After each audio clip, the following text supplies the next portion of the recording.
ব্রাহ্মণবাড়িয়ার বিজয়নগরে ৪৪ কেজি গাঁজাসহ নারী মাদক ব্যবসায়ী গ্রেফতার। টয়লেটের নিচে লুকানো ছিল মাদক।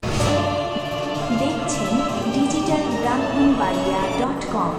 আমরা স্বাধীনতা ও উন্নয়নে বিশ্বাসী। ব্রাহ্মণবাড়িয়া উপজেলায় অভিযান চালিয়ে ৪৪ কেজি গাঁজাসহ জুলেখা বেগম নামের এক নারী মাদক ব্যবসায়ীকে গ্রেফতার করেছে র্যাপিড অ্যাকশন ব্যাটালিয়ন র্যাব-৯। বসতঘরের পেছনের টয়লেটের নিচে মাটির গভীরে অভিনব কায়দায় লুকিয়ে রাখা হয়েছিল এসব মাদক। গত ১ এপ্রিল ২০২৬ সন্ধ্যায় উপজেলার সিঙ্গারবিল ইউনিয়নের কাশীনগর বাগানবাড়ি এলাকায় এই অভিযান চালানো হয়। গ্রেফতারকৃত জুলেখা বেগম ব্রাহ্মণবাড়িয়া থানার কাশীনগর বাগানবাড়ি এলাকার মোশাররফ মিয়ার স্ত্রী। র্যাব-৯-এর এক প্রেস বিজ্ঞপ্তিতে এসব তথ্য নিশ্চিত করা হয়েছে।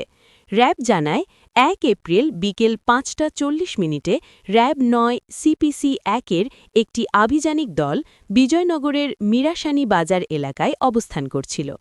এ সময় তারা গোপন সংবাদের ভিত্তিতে জানতে পারে কাশীনগর বাগানবাড়ি এলাকায় কতিপয় মাদক ব্যবসায়ী গাঁজা কেনাবেচার উদ্দেশ্যে অবস্থান করছে।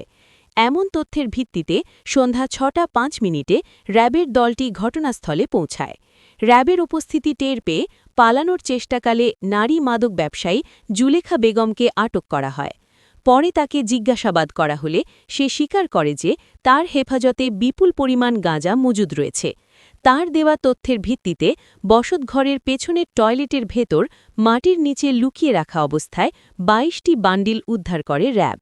নীল পলিথিন ও খাকি রঙের স্কচ টেপ দিয়ে মোড়ানো ওই বান্ডিলগুলো থেকে মোট ৪৪ কেজি গাঁজা জব্দ করা হয়।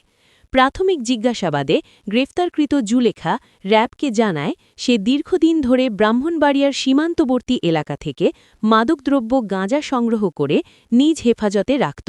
পরবর্তীতে এসব মাদক ব্রাহ্মণবাড়িয়া জেলাসহ দেশের বিভিন্ন এলাকায় চড়া দামে বিক্রি করত সে।